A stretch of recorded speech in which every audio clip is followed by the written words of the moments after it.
Salve Maria! Caro professor Orlando Fedeli, há muito tempo gostaria de lhe escrever. Tenho acompanhado vários artigos, cartas, enfim, sou um espectador até então das refutações e esclarecimentos que você e sua equipe fazem com tanta propriedade. Tenho certeza que estão contribuindo para o fortalecimento da fé de nós, católicos, que há tempos ficamos estáticos, inertes, a tantos ataques vindos de todos os lados, seja do Espiritismo, através da Rede Globo, que tem tentado criar um elo entre o catolicismo e o Espiritismo, como sendo uma coisa só, ou pelo protestantismo, com suas seitas. Bem, mas não foi para isso que eu vim aqui hoje, de forma bem simples. Eu gostaria de agradecer do fundo do meu coração por todas as contribuições que tem nos dado. Lendo o site, por um acaso me chamou a atenção, acredito que como a maioria dos leitores, no primeiro instante fiquei meio assustado. Como uma pessoa pode ser cristã e ser tão ríspida em certos momentos, só depois compreendi. E assim foi. Outro dia li mais uma carta, e outro dia outra, e se passaram mais de 12 meses, e nesse meio tempo voltei para a casa de Deus. Participo da Santa Missa, e veja só, aquele jovem rapaz que nem mais entrava na casa de Deus, hoje ajuda na comunidade e na celebração, e luta para que a fé em nosso Senhor Jesus possa estar à frente de todos os nossos anseios. Acredito que o objetivo de vocês está sendo alcançado, pois apesar de ter sido batizado e crismado, apenas agora me julgo um católico. Como o professor já disse a um outro irmão que não foi ele que transformou a mudança no jovem, eu concordo, tamanha obra não poderia vir de um homem, somente de Deus. Mas, professor, gostaria de lhe dizer que Deus usa as pessoas como instrumento para fazer tais obras. Sou capaz de ver a vida com outros olhos, com outros objetivos. Sou capaz de dizer que recuperei minha vida e peço a Nosso Senhor, por intercessão de Maria, que me dê força para não fraquejar e seguir uma vida de retidão. Bem, certo dia, conversando com um amigo católico, entre aspas, falei a ele da Associação Montfort.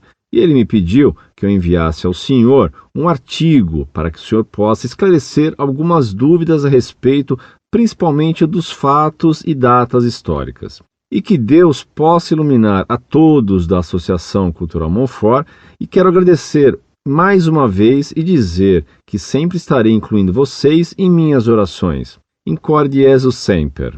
A seguir, o texto e a fonte, se é que podemos levar em consideração a fonte.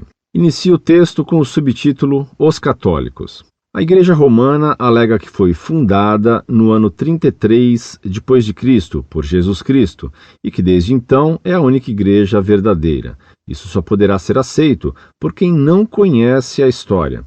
Por anos, a igreja fundada por Jesus e consolidada por ele no dia de Pentecostes permaneceu una. Era chamada Igreja, em Atos capítulo 8, versículo 3. Igreja de Deus, em Atos 20, 28, e Igreja de Cristo, Romanos 16, 16. Já no primeiro século, vemos pelas cartas às 7 igrejas do livro Apocalipse que males começaram a se alojar nas igrejas locais, que foram aumentando até culminar em ruptura, principalmente o afastamento da doutrina apostólica. Apareceram problemas morais, administrativos e ambição de seus dirigentes. Em 312 d.C., o imperador romano Constantino adotou a religião cristã e, no ano seguinte, fez do cristianismo a religião oficial do Império Romano, trazendo para dentro da igreja multidões de pessoas não convertidas, que, para se tornarem agradáveis ao Estado, ao governo do imperador, faziam-se cristãos nominais, agindo como atores, sem experimentarem a genuína conversão por Cristo. É o Edito de Constantino, que a partir daí penetraram na igreja ritos, cerimônias e crenças pagãs, juntamente com a idolatria. Aí está o princípio do que mais tarde chamou-se Igreja Católica Apostólica Romana. Os católicos e evangélicos creem na Santíssima Trindade, ou seja, Deus o Pai, Deus o Filho e Deus o Espírito Santo. Eles até compartilham da doutrina de que Cristo é o Salvador pela sua morte substitutiva. Portanto, ambas as igrejas ensinam a existência do céu e do inferno e aceitam a mesma Bíblia como a palavra de Deus. Pergunta: se há tanta identidade, por que caminham separadas? Vamos comentar esse assunto para vermos o que foi que aconteceu e o que a Igreja Católica se tornou. Lembrando apenas que a Igreja de Roma sempre se mantinha forte, por ter sua sede na própria Roma, que também era a capital do Império Romano. Isso, com certeza, influenciou bastante até pelo menos o ano 600 depois de Cristo. Algumas alterações que tiraram a Igreja do rumo. Ano 304, os bispos começam a serem chamados de Papa. Isso está em Mateus, capítulo 23, versículo 12. No ano 310, iniciam as rezas pelos mortos, Deuteronômio 18:11. Ano 320, começam a usar velas nas igrejas pela primeira vez. No ano 325, Constantino celebra o primeiro concílio das igrejas, com cristãos e atores.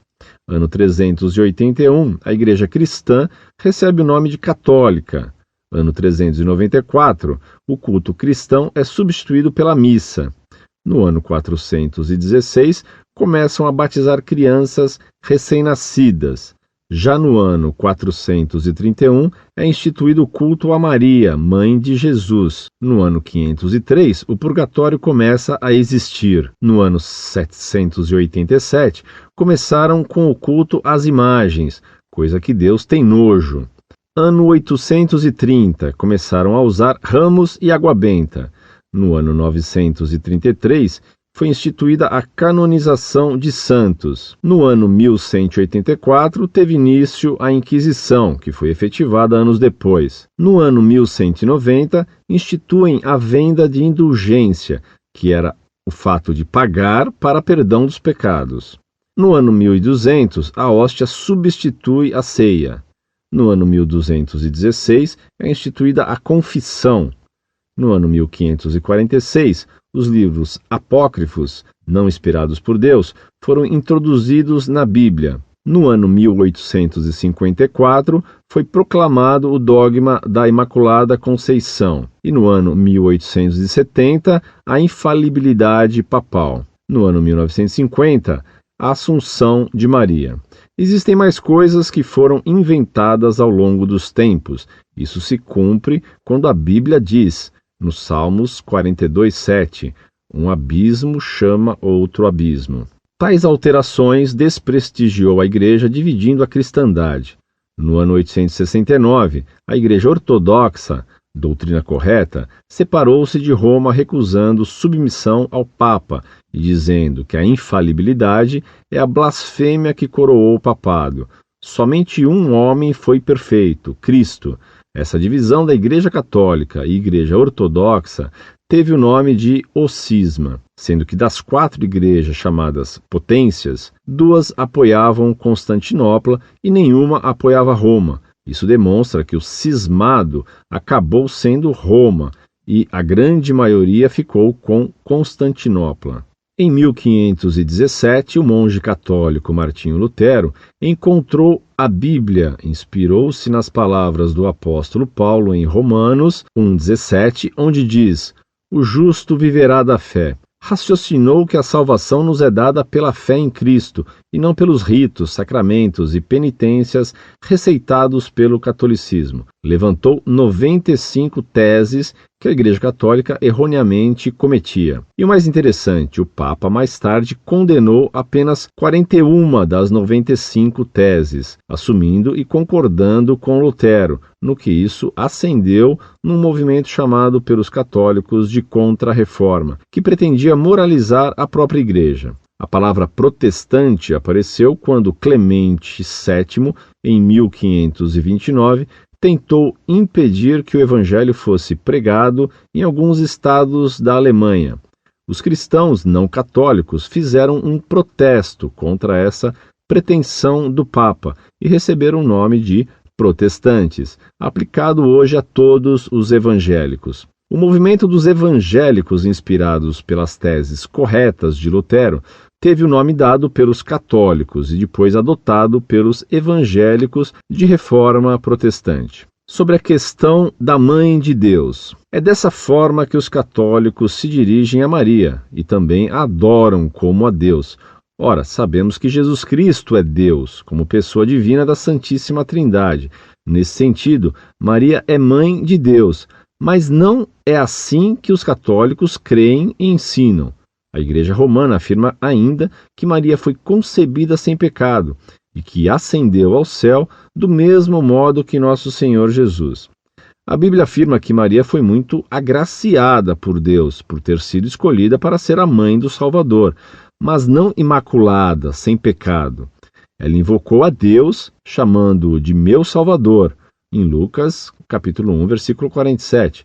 Isso quer dizer que ela, apesar de ser uma mulher abençoada, era como nós, necessitava ser salva.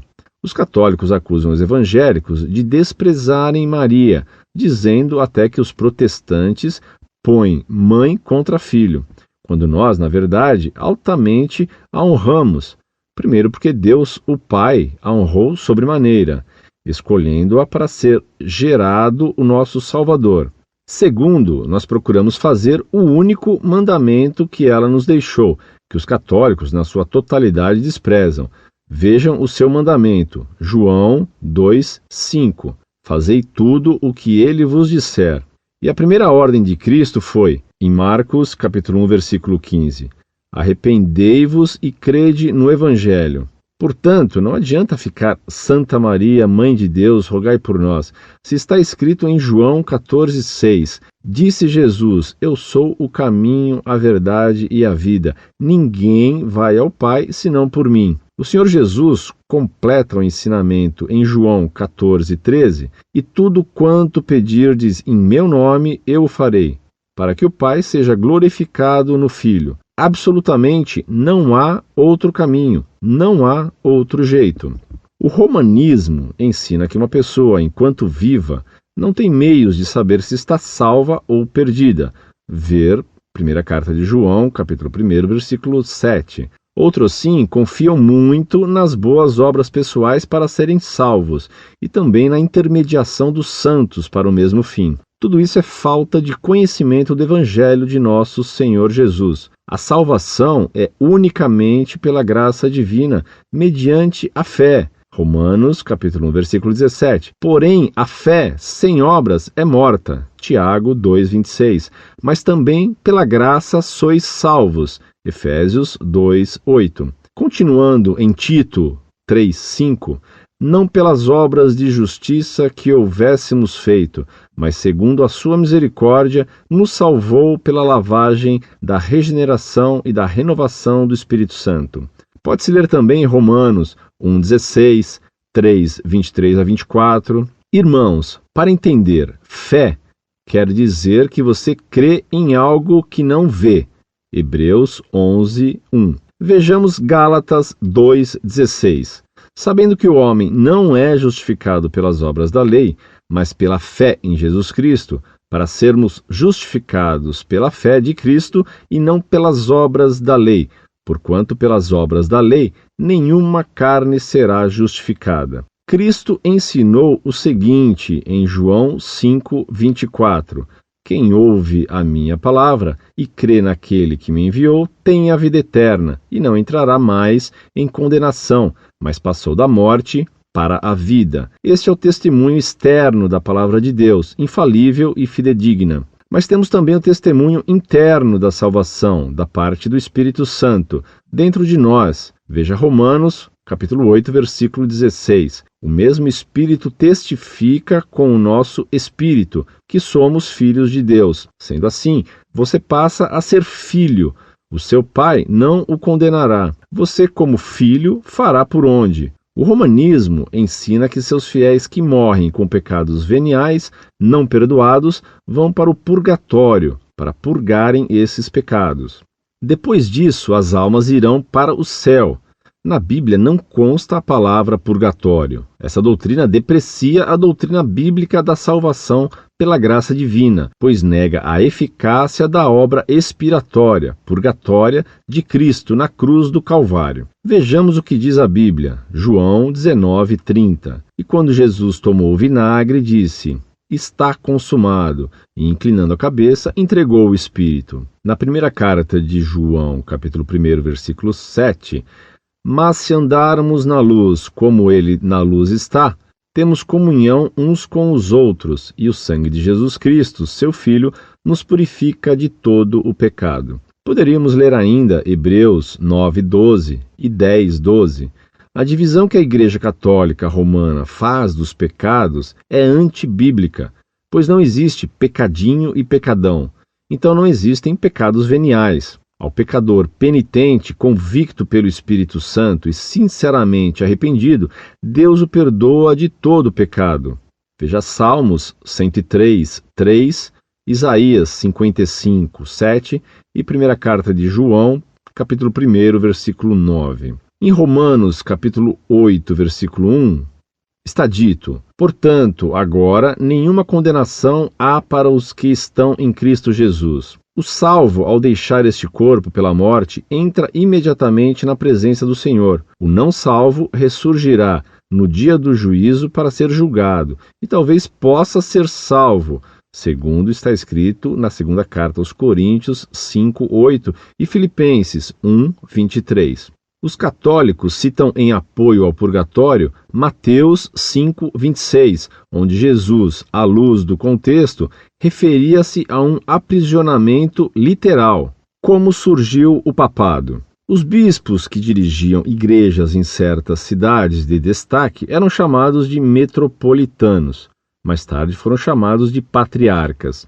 Havia patriarcas em Jerusalém, Antioquia, Alexandria, Constantinopla e Roma, capital do Império Romano, que era a principal cidade do Ocidente. O bispo de Roma tomou o título de pai, que mais tarde foi modificado para papa, isso no ano 304. Destes 5 bispos, havia fortes disputas pela autoridade suprema.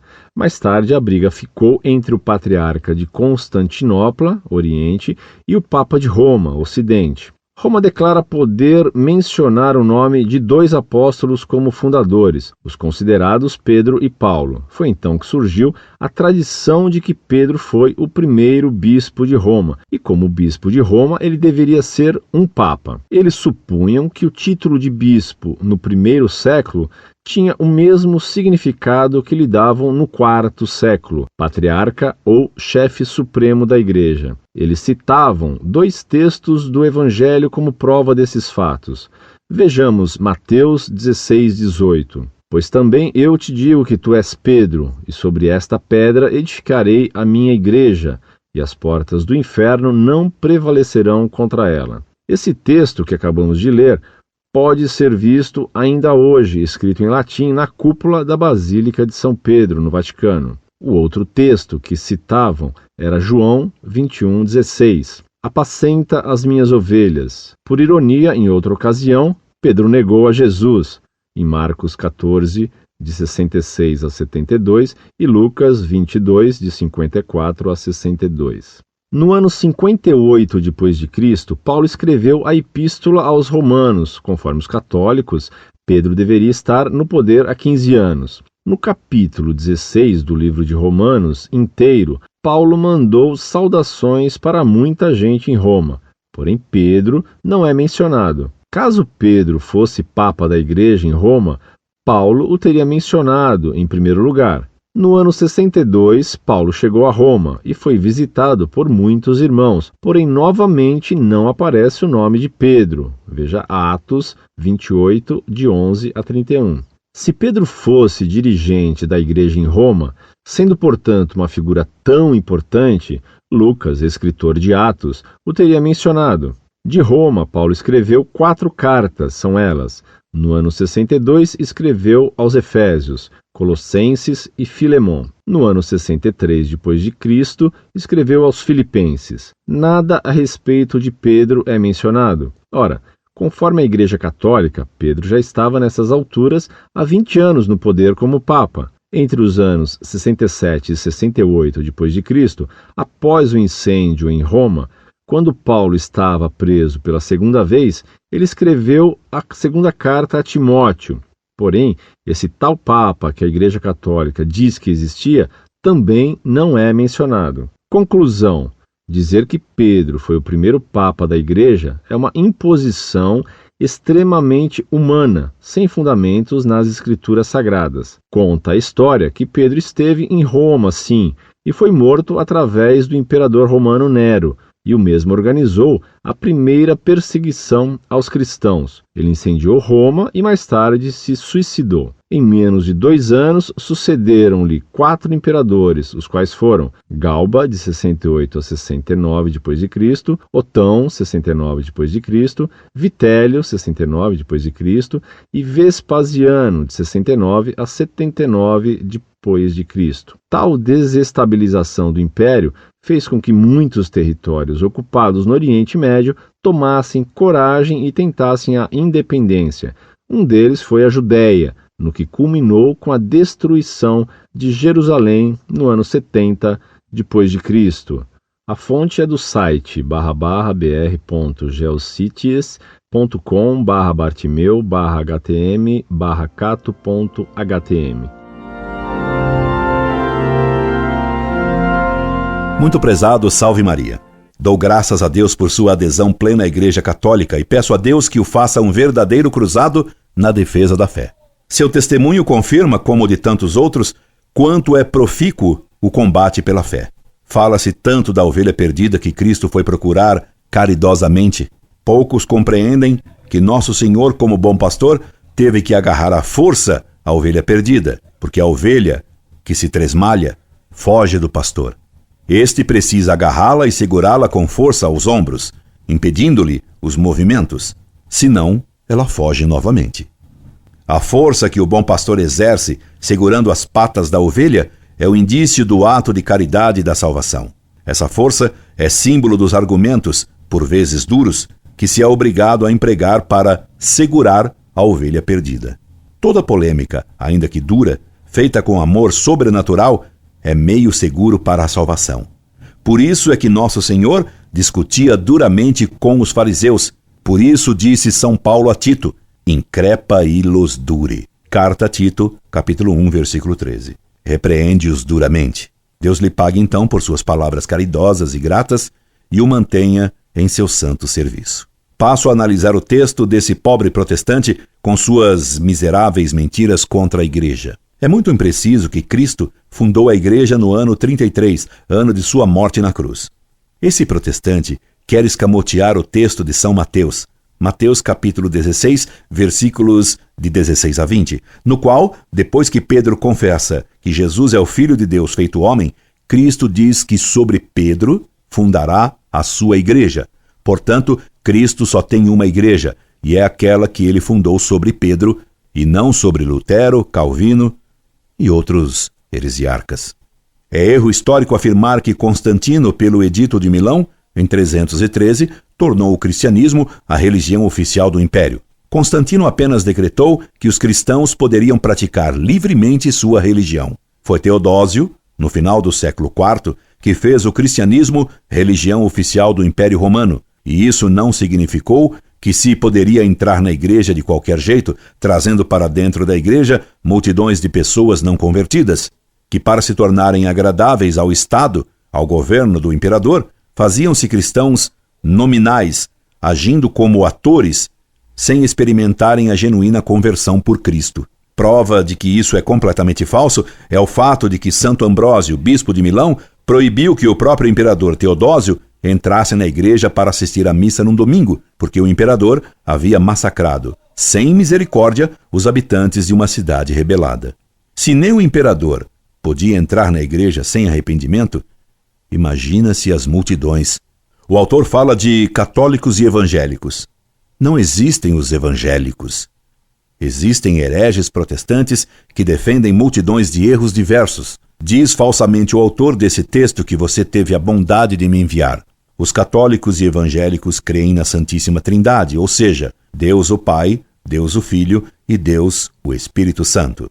Há muitos que se dizem evangélicos e que não creem na Trindade. Há outros que não creem em Deus. Há outros que não creem na Bíblia. Os Hunters, por exemplo, acabam por afirmar que a Bíblia era o pior livro que jamais fora escrito, porque causara muitas guerras e desavenças.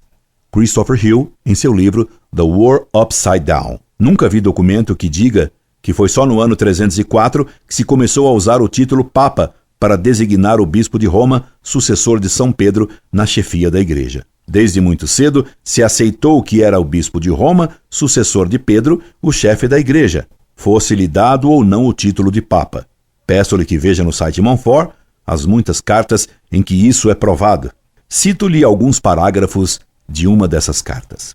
Por exemplo, São Clemente, que foi o terceiro sucessor de São Pedro, depois de São Lino e de Santo Anacleto, na sé de Roma, em sua Epístola aos Coríntios, Epístola 59, no ano 95 ou 96, portanto, ainda no século I da era cristã e só 30 anos depois do martírio de São Pedro, suplica para que se recebam aos bispos que tinham sido expulsos injustamente, dizendo: se algum homem desobedecer às palavras que Deus pronunciou através de nós, saibam que esse tal terá cometido uma grave transgressão e se terá posto em grave perigo. E São Clemente incita então os coríntios a obedecer às coisas escritas por nós através do Espírito Santo. São Clemente, Epístola 59. Até mesmo o inimigo do papado, Lightfoot, foi obrigado a confessar que esta carta de São Clemente foi o primeiro passo para estabelecer a dominação papal. Clemente, capítulo 1, versículo 70. Por volta do ano 107, Santo Inácio de Antioquia, outro santo oriental, em sua carta à Igreja de Roma, diz que ela preside a irmandade de amor. Santo Irineu, discípulo de São Policarpo, bispo de Esmirna depois de São João, em sua famosa obra A Diversos Hereses, argumenta contra os agnósticos, dizendo-lhe que suas doutrinas não têm base na tradição apostólica que foi conservada fielmente pelas igrejas, cujos bispos vêm na sucessão dos 12 apóstolos. A afirmação mais explícita da supremacia de Roma foi feita por São Vítor, 189-198, quando impôs às igrejas asiáticas que se conformassem ao costume do resto da igreja na questão da Páscoa. Polícrates de Éfeso resistiu dizendo que os costumes que seguia procediam do próprio São João. O Papa São Vítor o excomungou por isso. Depois, São Vítor, instado por Santo Irineu, tendo visto que sua insistência poderia provocar mais dano que bem, retirou a excomunhão. Mas tanto pela excomunhão imposta, como pela sua retirada por São Vítor, fica patente a supremacia da sé de Roma sobre todas as demais dioceses do mundo. Abércio, bispo de Hierópolis, pelo ano 200, assim fala da Igreja Romana: ele, Cristo, me enviou a Roma a contemplar a majestade e para ver a uma rainha, Roma, coberta com um manto de ouro e calçada com sandálias de ouro. Tertuliano, no livro De Pudicitia, por volta do ano 220, escrito quando ele já caíra na heresia do montanismo, critica uma prerrogativa papal. Ele ataca duramente um decreto do Papa, chamando-o de Edito Peremptório, promulgado pelo Supremo Pontífice, Bispo dos Bispos. Ele dizia tais palavras sarcasticamente, mas assim mesmo elas indicam claramente como já se tinha a autoridade do Papa como superior a todos os bispos, embora Tertuliano, como herege, não aceitasse isso. São Cipriano, que morreu no ano 258, chama explicitamente Cátedra de São Pedro de sé romana, dizendo que Cornélio fora elevado ao lugar de Fabiano, que é a Cátedra de Pedro. Epístola 55:8, CF 59:14. São Cipriano escreveu também que Roma, Cátedra de Pedro, é a igreja principal, da qual nasce a unidade episcopal. Para São Cipriano, a fonte dessa unidade episcopal é a sé de Pedro. Conforme ele dizia, Roma desempenhava o mesmo ofício que desempenhou Pedro durante sua vida, ser princípio da unidade. Manter a comunhão com o antipapa como novaciano seria cair em cisma. Ele sustenta ainda que o Papa tem autoridade para depor um bispo herege. Quando Marciano de Arles caiu na heresia, Cipriano, a pedido dos bispos dessa província, escreveu ao Papa Estevão para solicitar que ele escrevesse cartas para excomungar a Marciano e fazer que alguém tomasse seu lugar. Eusébio de Cesareia, em sua História Eclesiástica, cita uma carta de São Dionísio dirigida ao Papa São Xisto II, tratando de um batismo inválido por ter sido feito por hereges. Nessa carta, São Dionísio diz que necessita do conselho do Papa e pede que ele decida. No outro caso, e anos depois, o Papa, atendendo a São Dionísio, afirmou com toda a sua autoridade para deixar clara a verdadeira doutrina sobre um assunto. Ambos os casos ensinam como Roma era reconhecida como detentora do poder para falar com autoridade em assuntos doutrinários. O imperador Aureliano, em 270, decretou que quem fosse reconhecido pelos bispos da Itália e pelo bispo de Roma deveria ser reconhecido como legítimo ocupante de uma sé episcopal. Isso mostra como a primazia de Roma era reconhecida universalmente, pois até um imperador pagão sabia disso. Santo Atanásio apelou a Roma contra a decisão do Concílio de Tiro, 335, que o destituíra de sua diocese. O Papa Júlio anulou as decisões desse concílio, restituindo às suas sés episcopais tanto Santo Atanásio como Marcelo de Ancira. O Papa São Júlio escreveu então: se eles, Atanásio e Marcelo, realmente agiram mal, como dizem, o juízo deveria ter sido realizado de acordo com os cânones eclesiásticos, e não dessa maneira. Não sabe que o costume é que primeiro nos dirijam cartas a nós, plural majestático, e depois procedam conforme se defina então? Atanásio, Apologia 35. Veja que tolice afirma esse protestante em seu documento. Ano 320. Começa a usar velas nas igrejas pela primeira vez. Quer dizer que nas catacumbas os cristãos usavam o quê? Luz elétrica? Claro que sempre se usaram velas e lâmpadas, isto é, candeias de barto com pavio alimentado a azeite. Outra bobagem. Ano 394. O culto cristão é substituído pela missa. Foi Nosso Senhor que instituiu a Eucaristia e desde o princípio está nos Atos dos Apóstolos. Os cristãos se reuniam no primeiro dia da semana para a fração do pão. Outra tolice. Ano 787, começaram o culto às imagens, coisas que Deus tem nojo. Nas catacumbas haviam imagens pintadas de Cristo e de santos, e a heresia dos iconoclastas é anterior a 787. O primeiro iconoclasta do Oriente foi Leão III, que em 726 começou seus ataques às imagens. A data de 787, usada por esse protestante ignorante, ou de má fé, foi a do Concílio Ecumênico, reunido em Nicéia, que condenou a heresia dos que eram contra as imagens. E daí por diante. Não vale a pena continuar desmontando tanta bobagem. Aproveito esta carta para desejar-lhe um Santo Natal. Incorde Jesus Semper, Orlando Fedeli.